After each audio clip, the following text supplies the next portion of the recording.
So it's Garden Tricks here in my living room, and I'm here with my plants and the plant stands, and there's quite a few plants missing here, and the reason being that many of them, the larger ones, are in quarantine right now because I seem to have taken in some thrips. I have no idea how they got onto my plants. I actually noticed the first signs of thrips damage on a plant in a different area of the house altogether.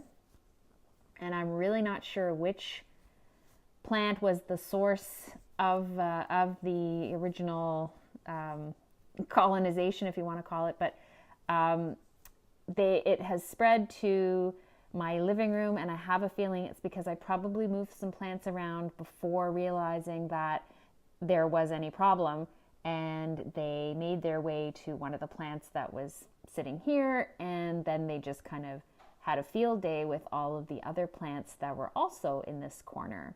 So the bigger plants are in a totally different area. They have been treated actually with neem oil concentrate or extract.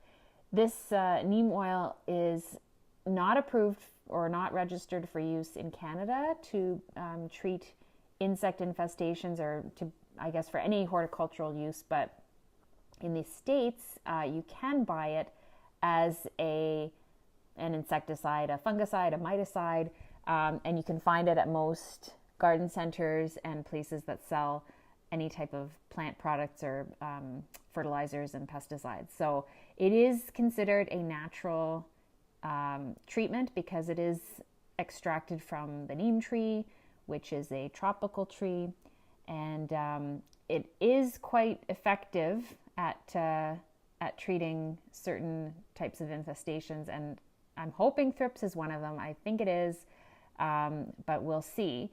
Anyways, so these plants, these 4 plants here, they're looking kind of sad. There's 2 peperomias and 2 spider plants, and the botanical name is escaping me right now, but I should know it, shouldn't I, Larry? He's off in the corner here. He's kind of wondering what I'm doing, my cat Larry. And so these ones are also kind of, I did notice some signs of damage on them, and as you can see, they're not looking too happy right now.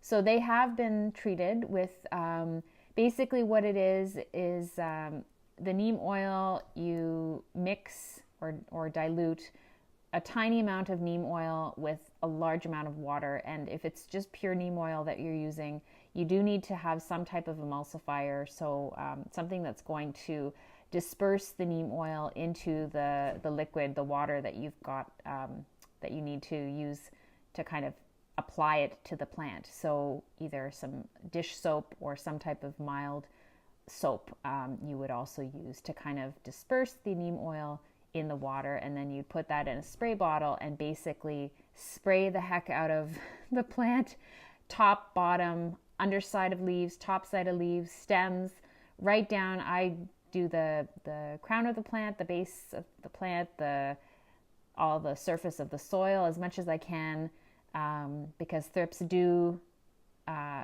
multiply in the soil. They have different parts of their life cycle in the soil, so I want to make sure that I'm trying to target every possible place that they're residing in and around the plant. So we'll see how these do, but yeah, that was my big purchase from my cross-border shopping trip to the United States last weekend, was the neem oil, because in Canada here, you can only buy it in health food stores as a beauty product. And the size of the bottle or the container that you can buy is basically 30 mils or less. And that really doesn't, I mean, it may sound like a lot, but it actually doesn't get you much, because, I mean, you're using maybe a tablespoon in a gallon of water. So 30 mils is basically 2 tablespoons. So it doesn't go very far. And the bottle that I have in front of me, which is not going to show up on camera because I'm kind of sitting in the dark looking towards the lit area of my living room. The bottle that I have is a 70% neem oil extract concentrate, and it's 473 mils.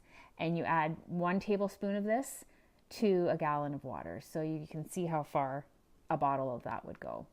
anyways, that's it for now. I'm really hoping that I can get this under control. Actually, the place where I got this idea for using the neem oil was the Savvy Gardening blog, which I know is sort of a collaboration between some US and Canadian garden writers. So hopefully, with any luck, I will get this under control, and I'm not moving any more plants around until I have this taken care of so that it doesn't spread to other plants. So that's it for now. Have a good evening, and thanks for watching.